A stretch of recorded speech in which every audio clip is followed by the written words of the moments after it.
한국 게임사 하면 3A라고 하죠. 넷마블, 넥슨, NC소프트, 그 중에서 대장이 누구일까요? 단연 넥슨입니다. 넥슨의 시가총액은 약 30조로 NC소프트 약 20조와 넷마블 10조를 합친 수준에 이르고 영업이익은 둘을 합쳐도 넥슨 하나에 크게 못 미치는 수준입니다. 바람의 나라, 카트라이더, 메이플스토리 같은 국민 게임을 탄생시키며 한국에선 그 어느 게임사보다 많은 사랑을 받고 있는 이 기업이 2년 전부터 갑자기 중국의 텐센트에 넘어간다느니 디즈니에 매각된다느니 말이 참 많습니다. 바로 이 한 사람의 결정으로 넥슨의 운명이 결정되기 때문이죠. 오늘 알아볼 인물은 넥슨을 만들고 성공시킨 기업인 NSC 대표이사 김정주 창업범입니다. 1968년생, 현재 나이 만 52세, 현재는 이제 만 53세가 되었습니다. 60년대 서울에서 소위 말하는 금수저를 물고 태어났는데요.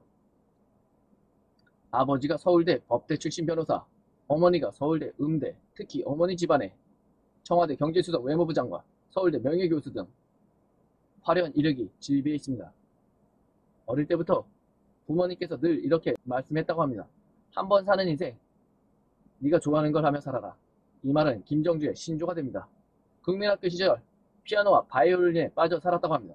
학교를 땡땡이 쳐가며 정말 좋아하는 악기만 가지고 놀아도 부모님은 별 말씀을 하지 않았다고 합니다. 그래서 더 열심히 해서 콩쿨 대회에 나가 1위에도 올랐다고 합니다. 뭐 동네 작은 대회가 아니라 국내 음악인의 등용문이라고 불리는 유아경향 음악 콩쿠르 대회였다고 합니다.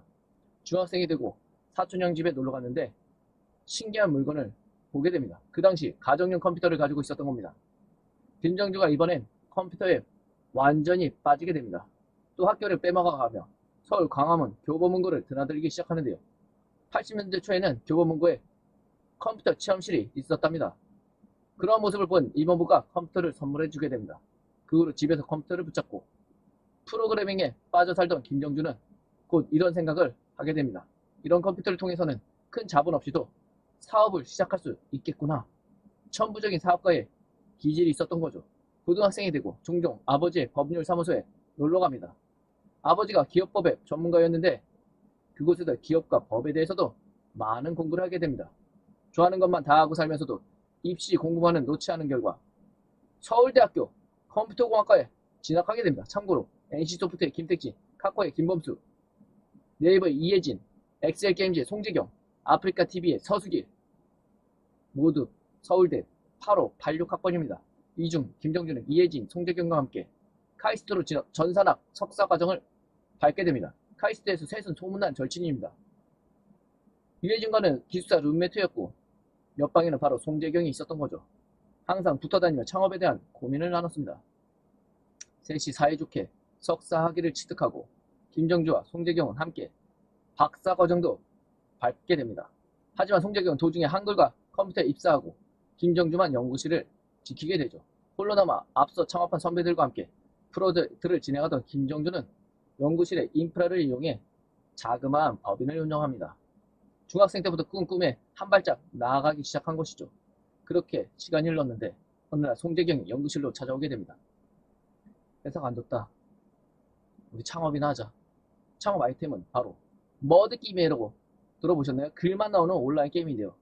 당신은 PC로 온라인 게임을 하긴 했는데 그래픽이 없어서 텍스트로만 즐기던 시기였습니다. 마치 책을 읽듯이 장면을 머릿속으로 상상하며 게임을 즐겼던 거죠. 송재경은 한글과 컴퓨터에서 주라기 공원이라는 머드게임을 한국 최초로 개발하고 상용화해서 공전의 히트를 시켜놓은 상태였습니다. 그리고 그 게임에 그래픽을 추가하려고 프로젝트를 제안했는데 거절을 당하고 나서 퇴사를 하고 김정주를 찾아온 것이었죠.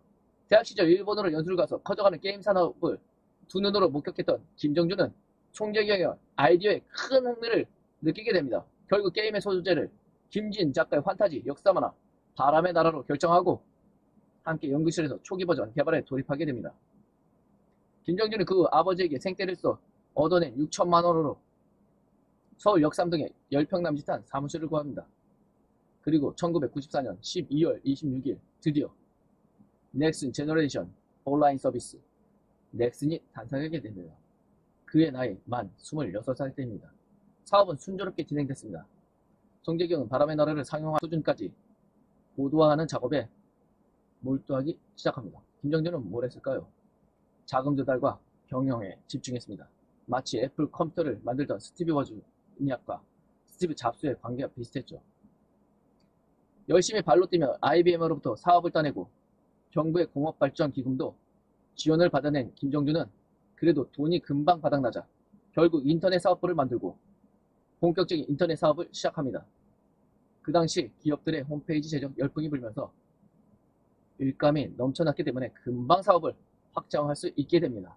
그렇게 아시아나 항공의 온라인 예약 시스템을 개발하고 케이블의 홈페이지와 인터넷 생중계 시스템을 개발한 넥슨은 벌어들인 돈을 모두 게임 제작에 쏟아붓게 됩니다.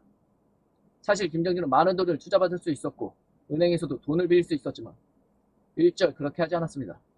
안전에 신중을 기하는 돌다리 경영이 그의 지존이었고 아버지도 언제나 무차입 경영을 하라고 조언했기 때문입니다. 이 덕분에 넥슨은 외환위기와 닷컴 버블 속에서도 타격 없이 성장할 수 있게 됩니다. 김정준은 지금의 한국 거부가 될 수 있겠대 원동력이 되었죠. 김택진, 이해준과 비교했을 때 현재도 얼마나 높은 지분을 유지하고 있는지 보이시죠? 아무튼 바람의 나라는 성공적으로 개발이 완료되고 1996년 4월에 정식 서비스가 시작됩니다. 참고로 송재경은 바람의 나라가 출시되기 직전 김정주와 사업에 대한 시각 차이로 인해 지분을 모두 반납하고 회사를 나가게 됩니다. 송재경은 그 아이네트에 입사해 NC소프트의 대표작 리니지를 탄생하게 됩니다. 세계 최장수 상용화 그래픽 MMORPG의 시작은 소소했습니다.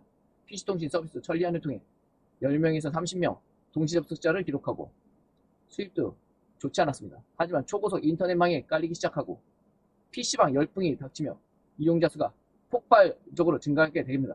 그 유료 정액제로 운영하던 정체를 부분 유료화로 변경하는 도약의 신호탄이 됩니다. PC방 가금 시스템과 부분 유료화 가금 모델 등 온갖 가금 모델은 모두 넥슨이 최초로 만들어냅니다. 돈순이라는 오명은 이러한 근본을 통해 탄생한 것이 아닌가 봅니다. 사실 사업 초기 김정준은 청소년이 주 고객인 점이 늘 가슴에 남아 책임을 지고 청소년 체육시설을 비롯한 다양한 어린이시설에 기부를 진행해왔습니다. 또한 사업이 과하게 상업적으로 흐르는 걸 경계하고 수익 구조를 최대한 낮추기 위해 많은 힘을 쏟아부었죠. 사업 초기부터 투자를 일절 받지 않은 것 또한 수익만 쫓는 회사를 만들고 싶지 않아서였습니다. 물론 나중엔 회사 규모를 더욱 키우기 위해 결국 넥슨을 주식시장에 상장했지만 이 같은 결정은 김정준으로서는 크나큰 딜레마였을 겁니다. 김정준은 바람의 나라, 어둠의 전설, 일렌시아, 아스가르드를 차례로 내놓은 후 게임을 직접 개발하기보다는 유능한 개발사의 게임을 유통하는 방향으로 나아갑니다. 이 과정에서 단순히 게임만 사는 게 아니라 게임 개발사를 통째로 인수하고 합병하는 선택을 통해 전문 경영가로서의 면모를 보여주게 됩니다. 그렇게 메이플 스토리, 마비노기, 카트라이더 등을 서비스하며 넥슨이라는 거대 게임 회사로 성공적으로 만들어가던 김정준은 어느 날 무언가 잘못됐다는 걸 느끼게 됩니다. 그것은 회사의 이슈가 아닌 바로 자신의 내면의 문제였죠. 번아웃이 찾아온 것입니다. 10년이라는 세월 동안 쉼없이 달려온 김정준은 새롭게 하고 싶은 일을 할 계획을 세우기 시작합니다. 우선 지주회사인 NXC를 만들어 탄탄한 지배구조를 확립한 후 모든 계열사를 전문 경영인에게 맡깁니다. 그리고 2006년 돌연 밀양의 영국 무대로 향해 독이라는 극단의 막내 생활을 시작하게 되죠. 단원들이 협심해 좋은 연극을 만들기 위해 열정을 쏟아내는 것은 게임을 만드는 과정과 다르지 않습니다. 39살의 나이로 20대 친구들과 함께 돌고 돌아라는 작품의 배우로도 참여하며 도전정신과 열정을 배운 김정준은 곧이어 한국예술종합학교 석사과정에도 입학을 합니다. 그곳에서 5년 동안 공부하며 예술에 대한 사랑을 키운 후 넥슨 사내 문화예술활동에 적극적인 지원을 시작하고 제주도에 넥슨 컴퓨터 박물관을 만드는 행보를 보여주게 됩니다. 김정준은 다시 NXC로 복귀하며 넥슨을 글로벌 기업으로 키워나갈 준비를 합니다. 먼저 이를 위해 기업 공개를 진행했는데 국제적인 경쟁력을 갖추기 위해선 국내보다는 해외에 상장하는 게 유리하다고 판단해서 넥슨을 게임의 종주국인 일본의 도쿄증권 거래소에 상장을 시켰습니다. 그런 이후 NC소프트의 김택진과 손을 잡고 본격적으로 글로벌로 나아갈 준비를 하게 됩니다. 하지만 함께 계획했던 미국의 게임사 EA 인수가 실패로 돌아가고 게임의 공동개발 프로젝트에도 진전이 없자 김정주는 15%의 지분을 통해 NC소프트의 경영에 직접 참여하겠다고 선언을 합니다.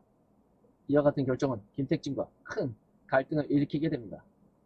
포용호재하던 사이도 크게 틀어지게 되죠. 결국 보유하고 있던 지분 전량을 매각하여 상황을 마무리하게 됩니다. 그 후로 국내 게임 업계에 늘어나는 규제로 인해 게임 사업에 흥미를 잃어가던 김정주는 2016년 검사장인 친구에게 넥슨의 주식을 선물한 것이 뇌물수수 혐의로 이어지며 기소를 당합니다. 대법원 재판까지 가며 최종 무죄를 받았지만 이러한 일련의 과정을 통해 김정주가 넥슨에 대한 흥미를 완전히 잃고 넥슨을 매물로 내놓았다는 평가가 지배적인 상황입니다. 사실 김정주는 넥슨을 상장시킨 이후 계속해서 지분을 줄여나갔습니다. 그 대신 NXT를 통해 사회공헌 활동을 진행하고 다양한 글로벌 사업에 투자를 시작했죠. 국내 최초의 가상화폐 거래소 코빗과 유럽 최초의 가상화폐 거래소 비트스탬프를 인수하고 유모차, 몽피무료, 핀테크, 페프드 등 종류불문 성장 잠재력이 높은 수많은 사업에 뛰어들고 있습니다. 현재 빗썸 또한 인수를 추진 중이라는 뉴스가 나오고 있는데요. 국내 최고의 게임 기업을 만들어냈지만 김정주는 게임뿐 아니라 세상에 존재하는 모든 가치에 집중하는 기업가 그 자체의 인물입니다. 그걸 송재경이 게임으로 트리거를 당긴 것이었죠. 돈을 많이 버는 것에서 즐거움을 느끼는 것이 아니라 일하는 것에서 행복을 찾는다는 그는 수많은 일자리를 만들어내며 직원들에게 월급을 더 주는 것이 보람이라고 말하는 기업가 정신의 소유자입니다. 항상 유능한 사람보다는 좋은 사람을 택하겠다고 말하고 후배들에게 언제나 자신이 그랬던 좋아하는 걸 하고 싶은 걸 하라고 강조하는 김정주 대표. 하고 싶은 걸 하라고 강조했던 김정주 대표입니다. 미국 하와이에서 숨진 것으로 확인됐다고 합니다. 형년 54세의 나이라고 합니다. 굉장히 젊은 나이입니다. NXC는 유가족 모두 황망한 상황이라 자세히 설명드리지 못함을 양해 부탁드린다며 다만 고인은 이전부터 우울증 치료를 받아왔으며 최근 악화한 것으로 보여 안타까울 뿐이라고 설명했습니다. 여러분 아마도 이 김정주 씨의 갑작스러운 죽음의 원인은 아직 밝혀지지 않았으나 우크라이나 러시아와의 전쟁으로 인해서 어떻게 보면 제가 최근 말씀드렸던 주식이나 비트코인 관련된 부분에서도 굉장히 큰 폭의 하락세로 전환이 됐다라는 말씀을 드렸는데 어느 정도 영향이 있지 않을까라는 생각이 듭니다. 정말 안타까운 소식이지 않을 수 없습니다.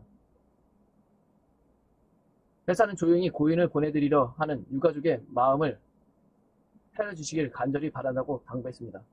고인은 1968년생으로 서울대학교 컴퓨터공학과를 졸업했고 이후 한국과학기술원 카이스트 대학원에서 전산학과 석사를 취득하고 박사과정을 6개월 만에 그만두고 1994년 넥슨을 창업했던 창업주 김정주 이사입니다.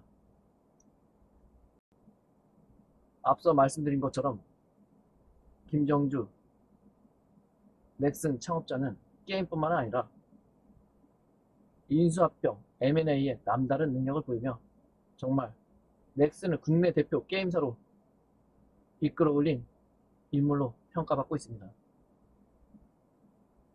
정말 안타까운 소식을 전해드리게 되었는데요. 삼가 고인의 명복을 빕니다.